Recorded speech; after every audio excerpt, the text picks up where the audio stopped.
Welcome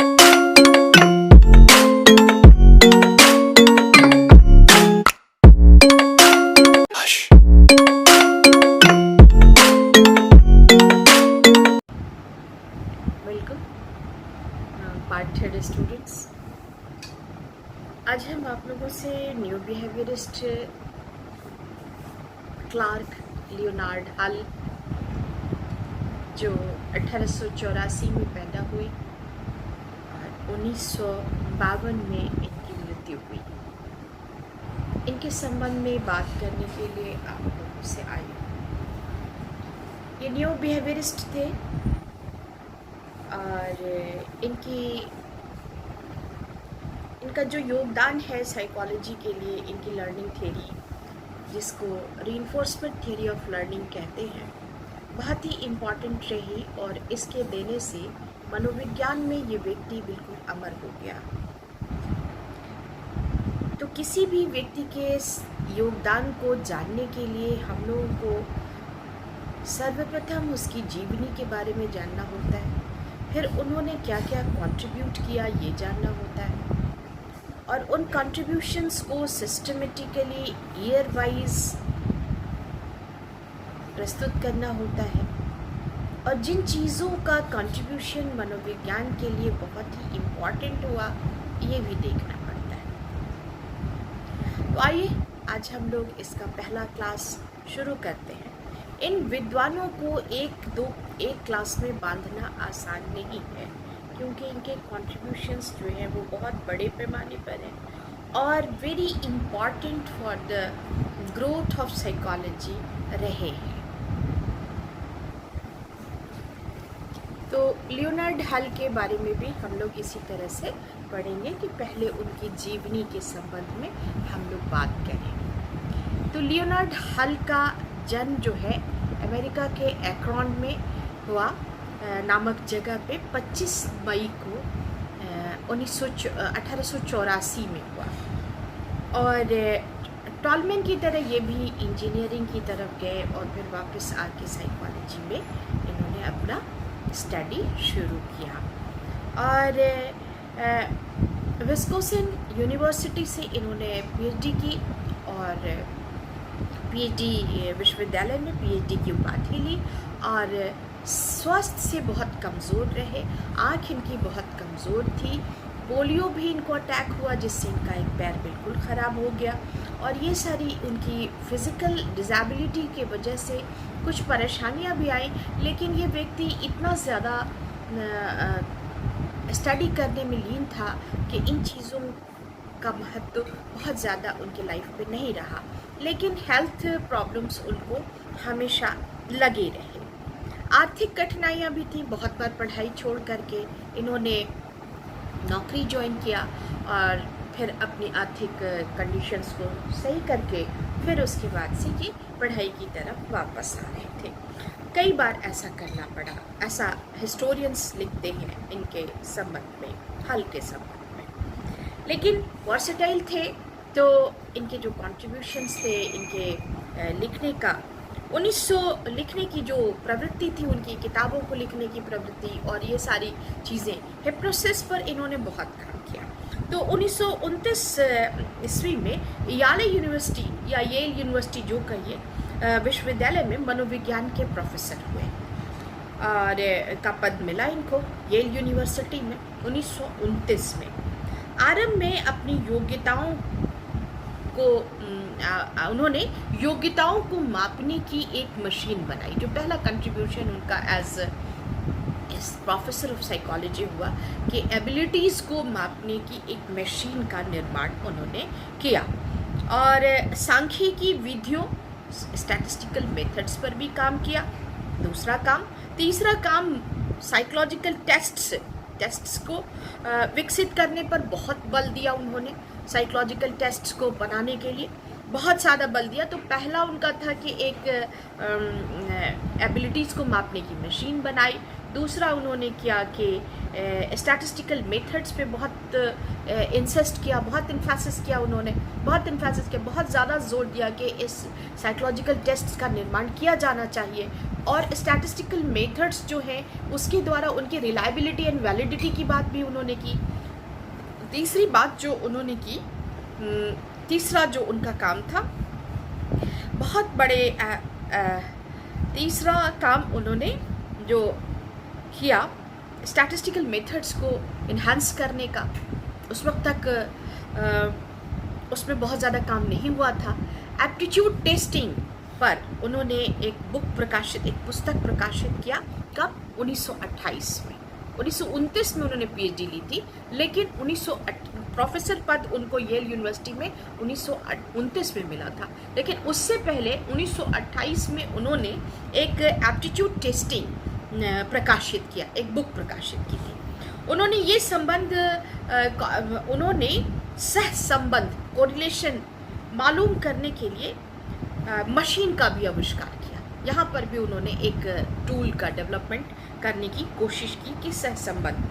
अच्छा, 10 वर्षों तक उन्होंने हिप्नोसिस पर वर्क किया।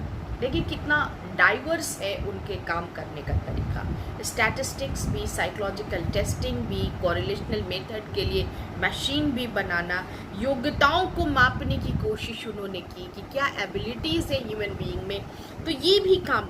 और हिप्नोसिस एंड सजेस्टिबिलिटी पर उनका बहुत ज़्यादा काम हुआ, अनुसंधान किए और 32 निबंध हैं, 32 आर्टिकल्स उन्होंने, ऐसे उन्होंने लिखा किस चीज़ पर? हिप्नोसिस पर और सजेस्टिबिलिटी पर। और एक पुस्तक हिप्नोसिस एंड सजेस्टिबिलिटी 1933 में प्रकाशित हुई।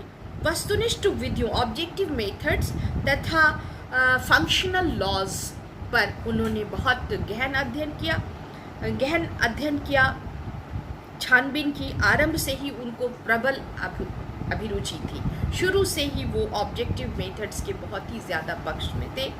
इसका मतलब ये हुआ कि वो वॉटसन के बहुत ही निकट थे, अपनी प्रवृत्ति के अनुसार बहुत निकट थे। Watsonian objectivity in the field of psychology को बहुत प्रिफर करते थे और इस काम को उन्होंने अपने जीवन में उतारा भी।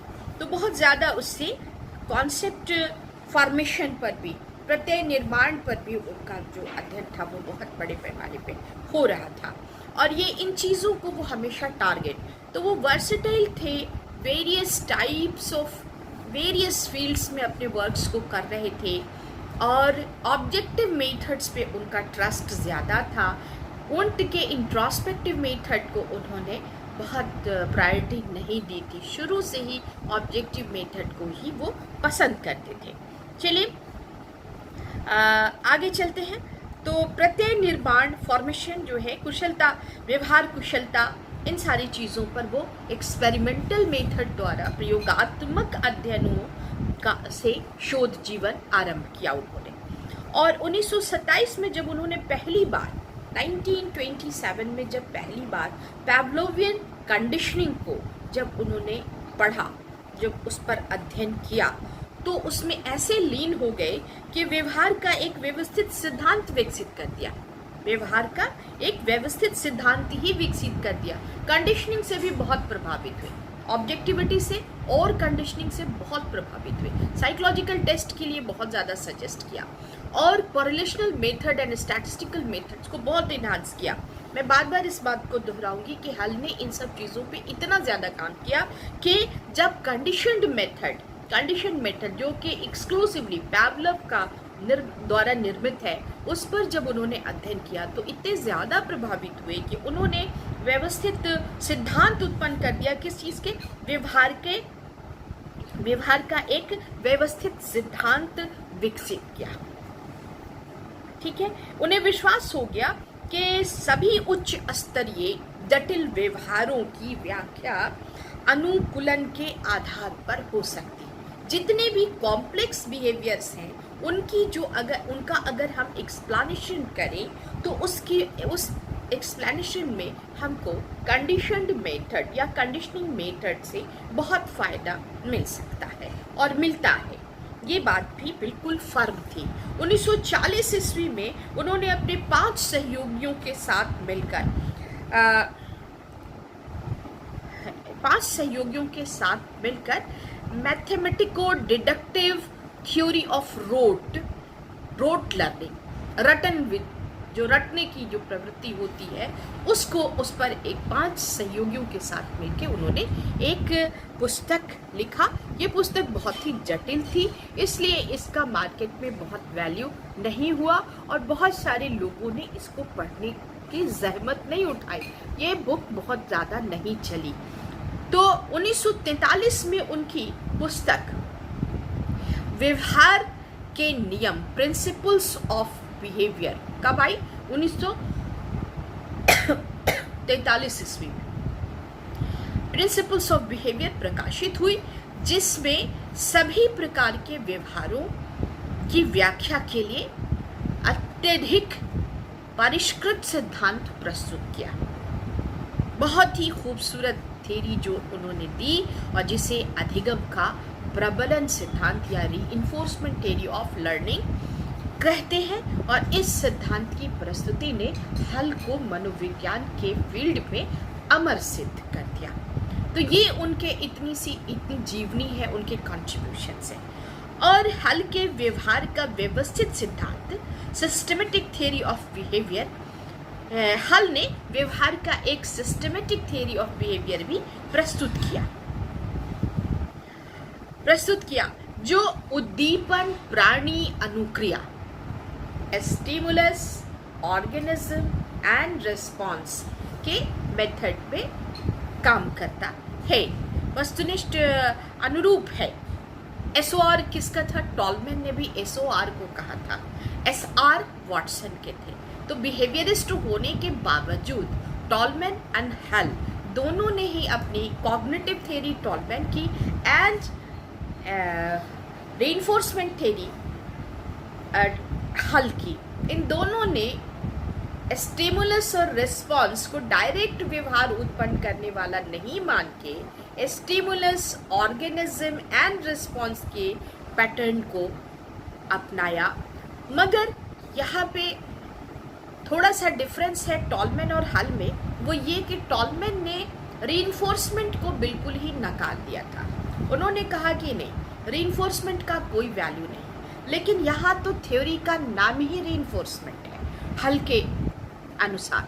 तो SOR पैटर्न इन्होंने ज़रूर लिया, लेकिन रीइंफोर्समेंट के इम्पोर्टेंस को हल ने माना। आगे के टॉक में हम लोग इस बात पे काफ़ी गहन डिस्कशन करेंगे कि किस तरह से उन्होंने रीइंफोर्समेंट को अपने सिद्धांत रीइंफोर्समेंट थ्योरी में स्थान दिया।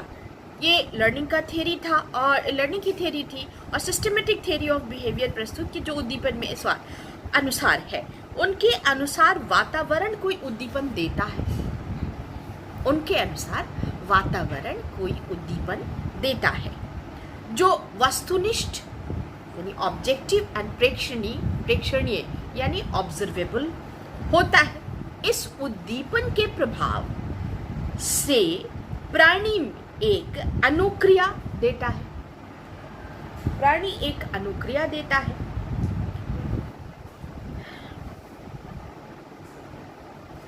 अथवा निर्गत करता है, अनुक्रिया निर्गत करता है, देता है। अनुक्रिया भी प्रेक्षणीय होता है, अनुक्रिया जो होती है वो भी ऑब्जर्वेबल होती है।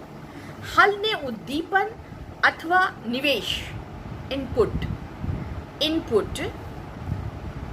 और अनुक्रिया अथवा निर्गत आउटपुट के बीच काम करने वाले अनेकानेक काल्पनिक मध्यवर्ती चरों इंटरविनिंग वेरिएबल्स को स्वीकारा। जिस तरह से टॉलमैन ने स्वीकारा कि किसी भी स्टिमुलस और उस पर आए रिस्पॉन्स के बीच बहुत सारे, और उन्होंने 5 इंटरविनिंग वेरिएबल की बात की, stimulus, physiological condition, heredity, previous training and age. ये 5 टॉलमैन ने माना था। लेकिन इन्होंने भी माना कि कुछ इन्होंने हाइपोथेटिकल इंटरवेनिंग वेरिएबल्स को स्वीकारा जो उद्दीपन और अनुक्रिया के बीच संबंध निर्धारक माने गए। उन्होंने यहाँ तक ही हम लोग आज इस बात को रखेंगे। थोड़ा थोड़ा बीच में हम टॉलमैन से इनको कंपेयर करते जाएंगे, क्योंकि टॉलमैन को मैंने आपसे पहले डिस्कस कर लिया है। पार्ट 3 स्टूडेंट्स, आप इसको बहुत ही ध्यान से देखिए।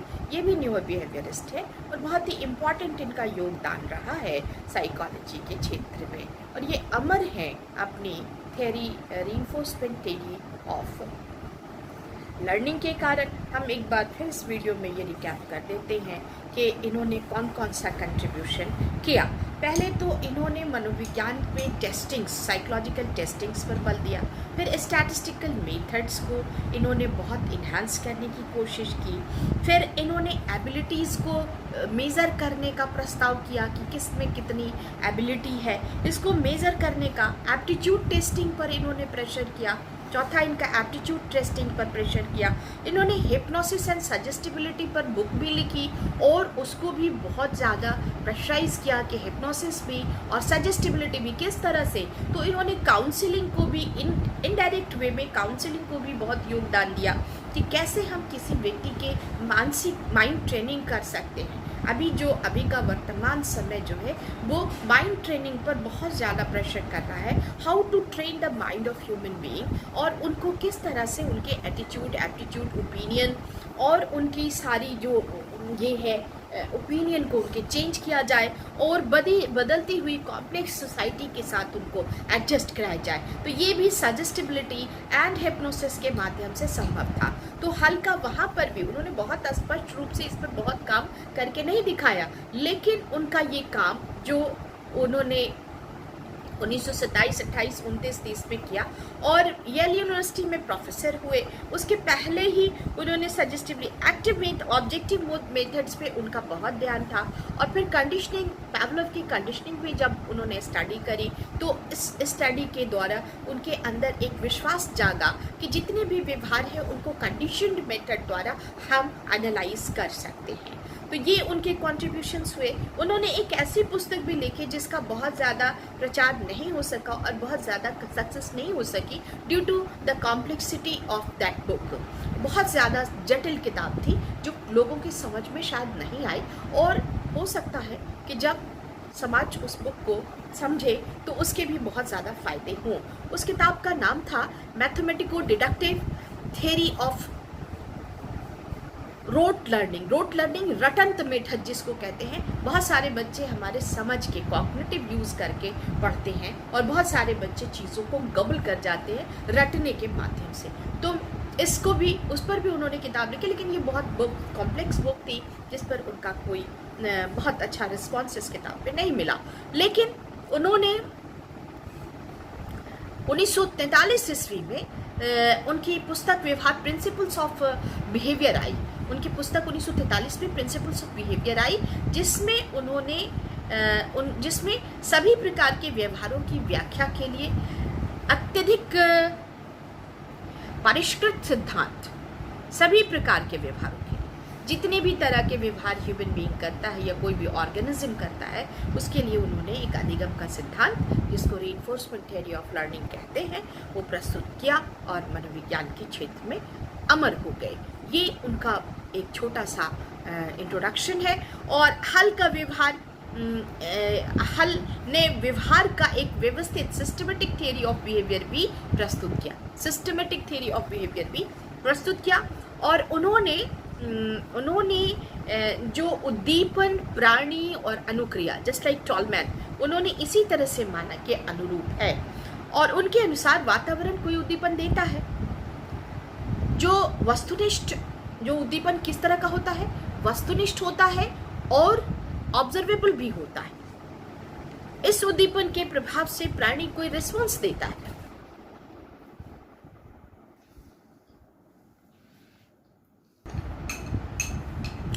तो SOR लाइन कट गया था, तो SOR सिद्धांत के अनुरूप है और कोई भी ऑब्जर्वेबल होता है उस पर कोई रिस्पॉन्स दिया जाता है। तो रिस्पॉन्स अनुक्रिया भी अनुक्रिया को भी उन्होंने ऑब्जर्वेबल माना। कहा ऑब्जर्वेबल होता है हल ने उद्दीपन अथवा निवेश और अनुक्रिया को निर्गत आउटपुट के बीच काम करने वाला अनेकानेक निवेश जो इनपुट होता है और आउटपुट रिस्पॉन्स होता है, और इसके बीच काम करने वाले कई काल्पनिक हाइपोथेटिकल इंटरविनिंग काल्पनिक मध्यवर्ती चर की बात की को स्वीकारा, जो उद्दीपन और अनुक्रिया के बीच संबंध निर्धारक माने गए हैं। कैसा स्टिमुलस एंड रिस्पॉन्स रिलेशन बनेगा, यही हाइपोथेटिकल इंटरविनिंग वेरिएबल्स इस बात को निर्धारित करते हैं। तो आज हम लोग यहीं तक इस टॉक में रहने देते हैं। 20 मिनट लंबा ये वीडियो हो चुका है। सो बाय स्टूडेंट्स।